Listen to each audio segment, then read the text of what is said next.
What can I say? The Christmas jumper is back on. It's that time of year again for one of the sillier videos on our calendar. Welcome to the Tough Souls Christmas Gift Guide 2025. So in previous years I have quite often focused on different gear that you can get for the outdoorsy person in your life. However, there's a tricky thing about recommending what gear to get people, because quite often if you're doing very particular outdoor activities, you know the right kind of gear that you need, and somebody shopping for you for Christmas isn't going to be able to get the right make and model and size and colour and everything. So I decided to change it up a little bit this year and go for nature-inspired gifting. So most of the things on this list, well, all of them are made by Irish brands or people, crafters, makers, and they're all inspired by the outdoors in different ways. So the outdoorsy person in your life might appreciate them a little bit more as they remind them of the places that they go outside to enjoy the world. Yes, so we're starting off with, we're actually starting off with the necklace that I'm wearing. So you're not going to be able to see it from all the way over there. Hopefully I'm not touching the mic too much. But this necklace that I'm wearing is made by my friend Laika, the Wandering Goldsmith, based down in Cork. And it's called the Amongst Trees pendant. It's inspired by her time on the PCT. And Laika is just a wonderful human who makes beautiful jewellery inspired by her different outdoor adventures. This is one that I have, and so it's one that I love the most and tend to recommend the most. And if you're watching this video right as it's come out, she and I have a giveaway running over on Instagram. I'll have it linked in the description below, to win this pendant, and then a few of the other things that I have here and a few things that aren't listed in this video, but just kind of outdoor inspired things. Actually, even the second necklace I'm wearing is by a different Irish maker brand called Lions and Current in Belfast in Northern Ireland. And my claddagh ring is from Galway. So yeah, actually all the jewellery I wear on a day-to-day basis is Irish inspired. But yeah, I particularly wanted to give a shout out to Laika, the Wandering Goldsmith, and her beautiful creations. Number 2 on my list is the Salty Sea Sisters. So back up into Northern Ireland again. They make these fantastic hike and swim maps of Ireland and then like Scotland, Wales, England. So this is specifically the hike map. So this is a really cool community that just helps women find other women in their area to go swimming with, sauna, outdoor adventures, whatever is your particular fancy, but they started in the sea. And so they make swimming maps of Ireland, like Scotland, England, Wales. They now make hike maps as well. So I specifically went for the hike map because, you know, tough souls.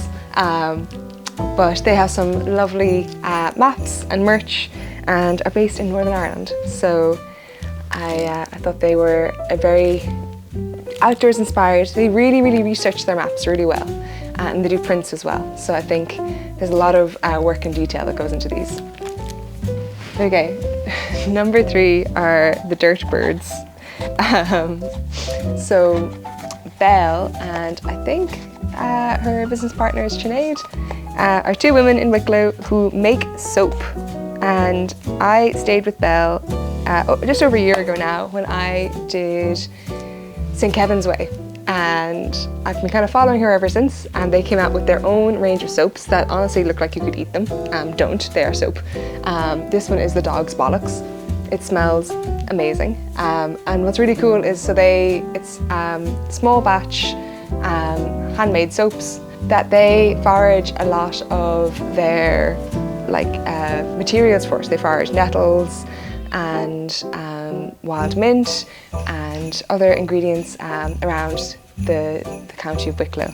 And it's just a real passion project of theirs, and I think they smell and look and clean really well. So I thought I'd give them a little spotlight just because of the thought and energy that goes into them.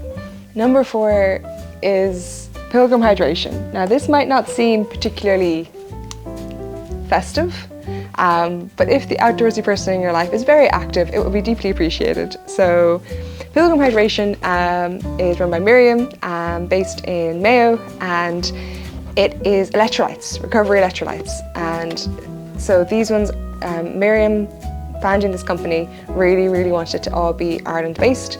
So her packaging is made in Ireland, all of the minerals and mix and processing, everything is Ireland based. She really wanted to build a company founded in the location, and not just like for, you know, to be able to say it's Ireland made, but just for the like environmental costs of things being shipped all over the world. I really like them because they're really easy on the stomach. They're actually not fizzy. They're the only kind of electrolyte sport mix that I've come across that isn't fizzy. There are 2 flavors. This box is the orange, and there's also the, is it lemon and lime, or is it just lime? They come in sachets, like that. My box is almost empty. I'm gonna have to order some more soon. Number 5 is Jump the Hedges. So this may have come up in 1 or 2 Tough Souls videos, maybe in the background sometimes. This is just like my handbag, my everyday bag. And it is made out of tarpaulin from lorries, trucks, delivery trucks, the big guys on the roads.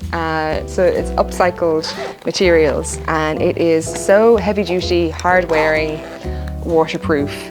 Like, I've had this for years and I love it to bits. And so there should be one more that they're done in drops. So I can't remember the name of the maker right now. She's also Belfast based, and she like collects the materials, washes it all, cuts it, stitches, like sews it all together. So she does her, like, she does drops of products. So she'll have 100 bags, whatever, made, and then she'll put them all on the website. So her winter drop has not yet come. So that should be in the coming weeks. So if you are really interested, I have, I think, 3 of her bags at this point, and they have worn so well, and are so just durable and waterproof, and I think kind of cool looking. So I really like these. Okay, for number 6, I picked to give a conservation membership. So I've done this for different family members over the years. I think it's a really nice gift to give somebody who kind of like, who doesn't need more stuff, you know?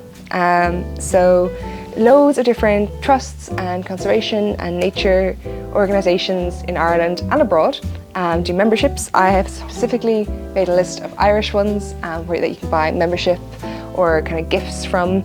So we have Birdwatch Ireland, the Irish Whale and Dolphin Group, Irish Wildlife Trust, the Native Woodland Trust, Irish Peatland Conservation Council, Bat Conservation Ireland, Home Tree, and Seal Rescue Ireland. And this way, they're different organisations run it differently. Let's say the Irish Wildlife Trust, I've given that as a gift before, a yearly membership, and they get sent out a couple of like newsletter, like magazines of the different work in conservation that's going on around Ireland and the different programs that are happening. So I think it's a really nice way for somebody, if they really love the outdoors, they will really appreciate that work is being done on their behalf to keep it and improve it for the future. Okay, next up, I don't have one of these to show you, so I'm just going to talk about it, but it's Outside In fleeces. So this is a Irish brand that makes apparel. I specifically really like their oversized fleeces. They feel very outdoorsy and cozy, but their kind of driving force for change is around homelessness, and so for every item you buy, they donate to a homeless person in need, which is this really great initiative. And so if you're looking to buy some outdoorsy apparel or just athleisure, whatever you want to call it. Okay, number 8 is trails and routes. So if you follow Tough Souls, you would have seen back in January I went to Thailand on a trail running camp, which was one of the greatest experiences ever. It was incredible. I loved it so much. And Heather, who runs this company, is an Irish woman and has done so much work to create as sustainable a company as she can. So they are part of the 1% for the Planet, where 1% of all sales is donated to conservation work. The whole camp is plant-based, and she supports, well, Trails and Routes sponsors really inclusive outdoor initiatives and events like the Trail Cruise, Fauna Festival. She just does a really good job of highlighting all the positives of the outdoor running community while creating absolutely incredible trail running camps. For the week that you're there, you have a live-in private chef that cooks all of your food for the week. You have specially tailored running routes that Heather has run and done with the local guides. You go out and you do different events in the afternoons and evenings to learn about the culture of the area. It was incredible. So whether you are feeling particularly generous and want to buy somebody a whole holiday, or if you want to get a gift voucher, I can definitely vouch for Trails and Routes. It was honestly one of the best travel experiences I've ever had. I may be going somewhere in 2026. You'll have to wait and see. Okay, number 9 is, I think I've mentioned these guys before, but Be Kind Industries. This here is the St. Kevin's Way incense sticks, which I only came across last year. So they have a lot of different incenses inspired by different outdoor spaces in Ireland. So they have St. Kevin's Way, and they have the Wicklow Way, and several others. They also now do essential oils and possibly candles, I'm not entirely sure. But they are Dublin based, I'm pretty sure, couple, and they make very high quality, high standard incenses, candles, essential oils, all that kind of good stuff to make your house smell like the outdoors, I guess, in a nice balmy way. Number 10, the final one on the official list, is you can buy a Tough Souls print if you feel like it. There are a couple on the website. Soon there will be 2026 calendars up there as well, and maybe 1 or 2 other things, we shall see. If you just really like the videos that Tough Souls makes and writes about, adventures that we write about, you can support us on Patreon if you want to be real generous. But yes, there's going to be some prints and some calendars and some new stuff up ahead of Christmas, so you check out the website. And also on the website you'll find everything that I'm talking about today linked, so you'll be able to find it and find the different makers and creators. Personally, I am a big book lover, so I have also created a little book list for the year. Some of them are up here behind me. So first on the list is Ponies at the Edge of the World by Catherine Munro. She is a woman who goes to the Shetland Islands to research, do her PhD on Shetland ponies and their connection to the land and the people, and it's all about kind of home and belonging and the kind of symbiotic relationship that people can have with the animals that they live with, and I'm really enjoying it. It's really good. Number 2 is 99 Words for Rain and 1 for Sun by Manuel Mangan, who, this one here, who sadly passed away this year. He was a really shining light, like a beacon for the Irish language and Irish culture and folklore in Ireland. He has written multiple books. I've probably mentioned some of them before. He has 32 Words for Field and Listen to the Land Speak, and possibly some others.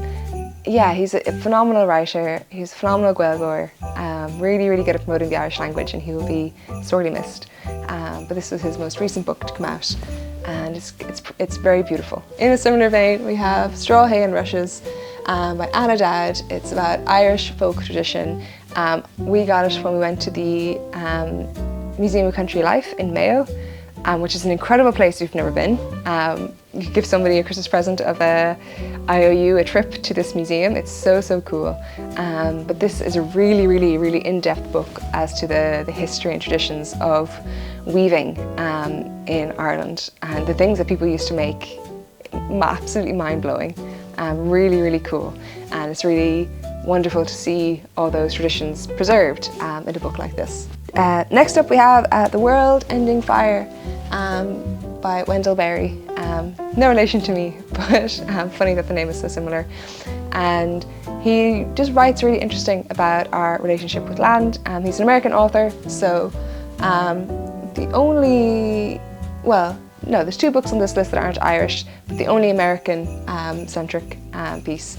But really thought-provoking writing on people's relationship to land and place and the importance of slowing down. Okay, Newgrange and the Bend of the Boyne is a book that I was gifted by the Boyne Valley Community Society when I gave a talk at their Trails Festival this September, and I actually thought it was really thoughtful that they said, oh, we thought about getting you flowers, but decided you might appreciate the history in this book instead. And they were so right. I do love flowers, but if for the same price you get something as beautifully thought out and written and crafted as a book about the history of the area, that's going to last with somebody for potentially decades. Okay, number 6 on our book list is An Irish Atlantic Rainforest by Owen Dalton. This is a man based down in Beara who has looked at how Ireland used to be this temperate rainforest and his strives to create one himself. And then the last book on the list, number 7, is Nature Boy by Sean Ronayne. I feel like Sean has had a really big couple of years after writing this book and the documentary that goes with it. But this is all about his journey to try and record the song of every bird in Ireland. And he's a really, really passionate nature advocate and a really great speaker about the importance of our wildlife. And while I'm sure every Irish person has heard of him by now, or at least I hope so, I know there are a few of you that aren't Ireland bound, so spreading the good word of Sean Ronayne a little further. Okay, and that is everything on my list. I have linked below the blog post that contains links to everything that I've talked about. I'll also link the previous year's videos as they are maybe a little bit more gear centric. Certainly I have other things on the lists anyway. And yeah, I'm a little early making the list this year on purpose because a lot of people who make things by hand or craft or are small businesses really need the time to make and ship you the things before Christmas hits, you know? So if you are buying from small businesses this year, if you can, that would be great. But also give them the time to make and ship the things to you. So don't leave it too last minute. But yeah, that's it for now. Thanks for sticking with me, and I will see you in the next video.